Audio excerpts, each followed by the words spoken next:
हाँ जी। तो पिछले में हम मराठे पढ़ रहे थे। हम तीसरे पेशवा बालाजी बाजीराव के बारे में पढ़ रहे थे, जिनको कि नाना साहिब के नाम से जाना जाता है। 1750 में संगोला की संधि होती है पेशवा बालाजी बाजीराव और छत्रपति राजाराम सेकंड के बीच में, और इस संधि द्वारा पेशवा का पद हेरेडिटरी कर दिया गया। छत्रपति के सारे राइट्स पेशवा को दे दिए गए। पहले जो मराठों की शक्ति का केंद्र, सेंटर ऑफ पावर, जो आपके सतारा हुआ करता था, क्योंकि छत्रपति वहां बैठता था, पर अब जब सारे अधिकार पेशवा के पास आ गए तो पूना कर दिया गया। एक मराठा कन्फेडरेशन बना, मराठा संघ बना, जिसका अध्यक्ष पेशवा था, जिसमें ग्वालियर के सिंधिया, इंदौर के होलकर, नागपुर के भोंसले और बड़ौदा के गायकवाड़ भी शामिल थे। इस समय मराठे बंगाल पर अटैक करते हैं और अलीवर्दी खान को हराकर उससे उड़ीसा छीन लेते हैं। मराठा शक्ति इतनी बढ़ गई थी अब कि वो पंजाब और मुल्तान तक जाकर चौथ वसूल कर रहे थे।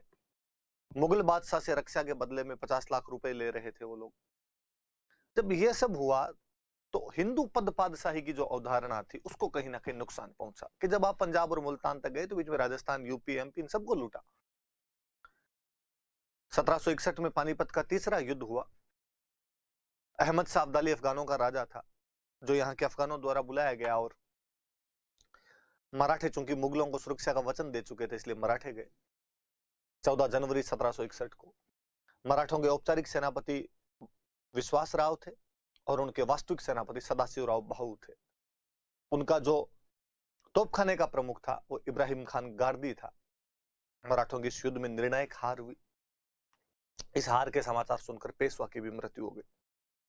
माधवराव अगले पेशवा बने, लेकिन जल्द ही उन्होंने मराठा शक्ति को पुनर्संगठित किया।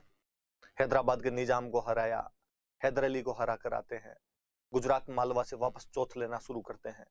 इवन शाह आलम सेकंड, जो अंग्रेजों की पेंशन लेकर इलाहाबाद में बैठा हुआ था, उसको 1772 में महादजी सिंधिया दिल्ली छोड़कर आते हैं। लेकिन दुर्भाग्य मराठों का पीछा नहीं छोड़ रहा था।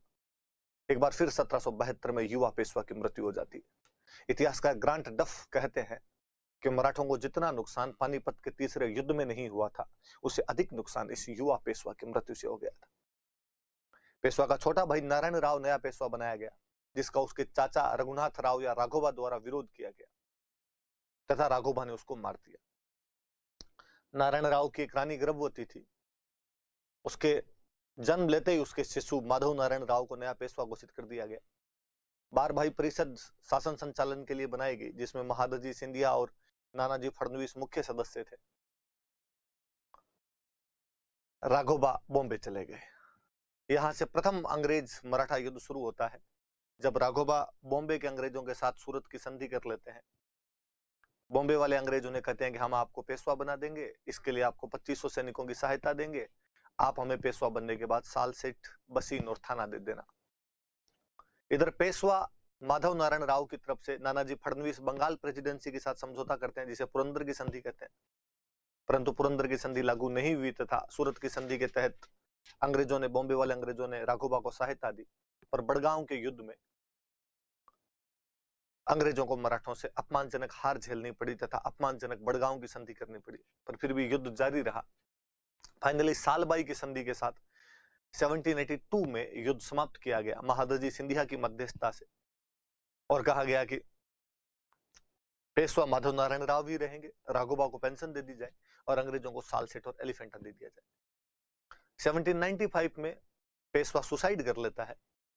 उसी साल महादजी सिंधिया की मृत्यु हो जाती है। उसके 5 साल बाद 1800 में नानाजी फडणवीस की मृत्यु हो जाती है।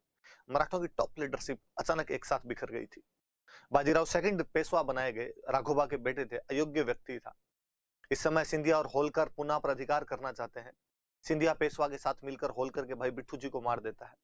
होलकर पुनः पर अटैक करता है और विनायक राव को नया पेशवा घोषित कर देता है। बाजीराव सेकंड भागकर बॉम्बे चला गया और बॉम्बे में अंग्रेजों के साथ में उसने बसीन की संधि कर ली।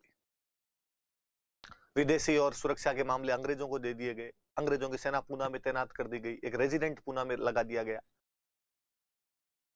सूरत जो था वो अंग्रेजों को दे दिया गया। 26 लाख के रेवेन्यू वाले जो प्रदेश थे वो अंग्रेजों को दे दिए गए। निजाम और गायकवाड़ के साथ बातचीत में मध्यस्थता के अधिकार अंग्रेजों को दे दिए गए। रेजिडेंट की नियुक्ति से अन्य मराठे नाराज हो गए। सिंधिया, होलकर, भोंसले ने अपने अपने क्षेत्रों में युद्ध की घोषणा की, परंतु अंग्रेजों द्वारा हार गए। सिंधिया के साथ सुरजी अर्जुन गांव की संधि, भोंसले के साथ में देवगांव की संधि और होलकर के साथ में राजपुर घाट की संधि अंग्रेजों द्वारा कर ली गई। 1803 से 1806 तक ये दूसरा अंग्रेज मराठा युद्ध हुआ था। पिंडारियों की समस्या के कारण थर्ड एंग्लो मराठा वॉर 1817 में शुरू हो जाता है। एक साल के अंदर ही मराठों को अंग्रेज निर्णायक रूप से हरा देते हैं। मराठा कन्फेडरेशन को एबोलिश कर दिया गया। Post of Peshwa was एबोलिश्ड। Peshwa को पेंशन देकर बिठूर कानपुर के पास एक जगह थी भेज दिया गया। शिवाजी के एक वंशज प्रताप सिंह को सतारा में नया छत्रपति बना दिया गया। ये सब हमने पढ़ा था। मैंने कल कहा था आपको कि हम चर्चा करेंगे कि आखिर वह पावर जिसकी दुदुम्बियां अटक से कटक तक बजने लग गई थी, आखिर ऐसा क्या हुआ कि अचानक भरभरा कर गिर गए वो। 1803 से 1806 वाला युद्ध अंग्रेजों के खिलाफ वो हारते हैं। 1817-18 में अंग्रेज बहुत सरलता से उनको हरा देते हैं, जबकि वही मराठे किसी टाइम 1775 से 82 वाले प्रथम एंग्लो मराठा वॉर में अंग्रेजों को बहुत अच्छी टक्कर दे जाते हैं। हम उनके पतन के कारण पढ़ेंगे। मैं पहले बताता हूं आपको, मैं बताता हूं नॉर्मली। एक तो मराठों का जो पूरा ढांचा था